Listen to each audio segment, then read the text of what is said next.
أهم الفيتامينات اللي موجودة أساساً؟ أنا نباتية يا دكتور، ما باكلش لحمة أو فراخ أو سمك، وخايفة في كلام بسمعه بيقول إني بعرض البيبي للخطر. هو فعلا في عناصر غذائية بتكون مش متوفرة في الأكل النباتي عنها في اللحوم، وعشان نطمن على صحتك وصحة المولود لازم نتأكد إنك بتاخدي من جميع العناصر اللي انت محتاجاها منها. وإيه العناصر اللي ناقصة في الأكل النباتي؟ أنا هعرض لك فيديو بشرح أهم الفيتامينات اللي موجودة أساساً في اللحوم والألبان والبيض، وهو فيتامين B12.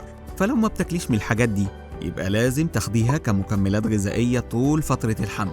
وفيتامين د أساساً موجود في السمك، وكمان موجود في صفر البيض واللحم الأحمر، ولو ما بناكلش منهم يبقى برضه يتاخد كمكمل غذائي.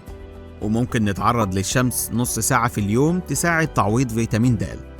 طيب والحديد يا دكتور؟ أنا أسمع بيكون متوافر بكثرة في اللحوم الحمراء.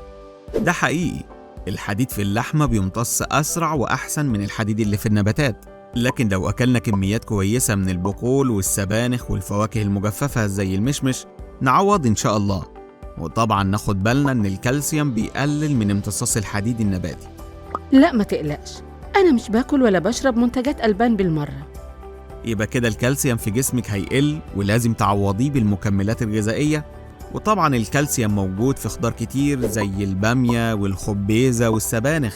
المهم إنك تعملي خطة لأكلك عشان تتأكدي إن كل العناصر اللي انت محتاجاها موجودة في الأكل. وطبعا تتأكدي إنك بتاخدي بروتينات كفاية، والسعرات الحرارية بتاعتك تكون معقولة، يعني مش أقل من 1700 سعر حراري في أول الحمل، لأن ساعات الأكل النباتي بيكون قليل في السعرات الحرارية. سعرات حرارية؟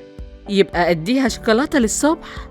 لا بقولك إيه، إحنا هنبوظ الدنيا كده، ما نكترش في الشوكولاتة والبسبوسة عشان السكريات الكتير مش كويسة في الحمل.